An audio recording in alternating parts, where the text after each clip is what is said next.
Hello girls, एक question है partnership से रिलेटेड। आज ही एक स्टूडेंट ने क्वेश्चन किया कि मैम कैसे पता चलता है कि मैनेजर्स कमीशन जब हम निकालते हैं बिफोर एंड आफ्टर चार्जिंग तो कौन सा फॉर्मूला लगेगा, सिंपल परसेंटेज लगेगी या दूसरा जो प्रॉफिट इनटू 10/100 प्लस रेट जो भी है। तो उसके लिए मैं ये एक छोटा सा मैंने अकाउंट बनाया है। एबीसी शू इंटरप्राइजेज है फॉर एग्जांपल, एक फर्म है, उसका trading and profit and loss manufacturing concern है तो trading and profit and loss में अकाउंट ये बनाया है। उसका एक मैनेजर है। फर्म ने डिसाइड किया, ओनर ने डिसाइड किया कि इसको अगर अच्छा काम करोगे आप तो आपको कमीशन भी मिलेगी। कमीशन कितनी?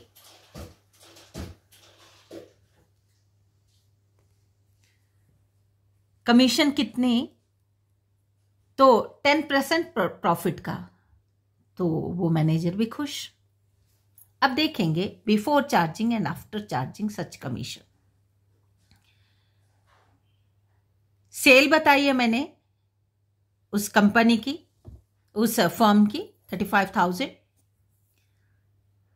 जो डायरेक्ट एक्सपेंसिव परचेजेज है, वेजेस हैं, डायरेक्ट अदर एक्सपेंसेस हैं, टोटल 13,000 के।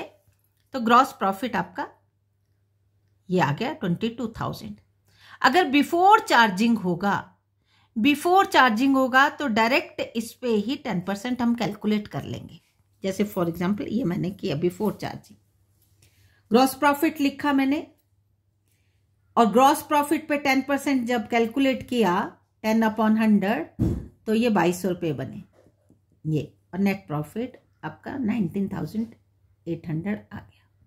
प्रॉब्लम वहां आती है जब मैनेजर ने नेट प्रॉफिट के ऊपर कमीशन रिसीव करनी है, लेनी है, नेट प्रॉफिट। अब नेट प्रॉफिट का हमें पता नहीं कि नेट प्रॉफिट हुआ कितना। तो यहां देखेंगे owner decided to give managers commission at the rate of 10% on net profit, but we don't know what is the amount of net profit, इसलिए मैंने क्वेश्चन मार्क के ये लगाया। Assume net profit 100, manager commission 100 का 10%, that is 10 rupees. इसको भी मैंने यहां पे एक प्रॉफिट एंड लॉस अकाउंट बनाया, छोटा सा प्रॉफिट एंड लॉस अकाउंट बनाया। वहां पे मैं अगर यहां दिखाऊं कि नेट प्रॉफिट जो हमने एज्यूम किया और मैनेजर कमीशन ये एक्सपेंस है 10 रुपीज, तो ग्रॉस प्रॉफिट कितना बनेगा? 110। ठीक है। अब हम इक्वेशन लगाएं, अगर इफ ग्रॉस, क्योंकि ग्रॉस प्रॉफिट यहां भी है ना, ग्रॉस प्रॉफिट यहां भी है, ये या ये दोनों ग्रॉस प्रॉफिट यहां भी है, और if gross profit is 110 then managers commission ₹10। If gross profit 1, then manager commission 10/110. If gross profit is 22,000, then manager's commission is, इसको काटेंगे तो आ गया 2,000। ठीक है। क्योंकि जब उसने मैनेजर ने बोला कि मुझे नेट प्रॉफिट पे, या ओनर ने बोला आपको नेट प्रॉफिट पे कमीशन मिलेगी, तो नेट प्रॉफिट तो हमें जानकारी नहीं थी कितना है, सैलरी का भी नहीं पता हमें और नेट प्रॉफिट का भी नहीं हमें पता। तब हमने नेट प्रॉफिट एज्यूम किया कि 10% का मतलब ही 100 होता है, कि 100 का 10% मतलब 10 रुपीज। तो नेट प्रॉफिट अगर 10 है तो 10 रुपीज एक्सपेंस है ना।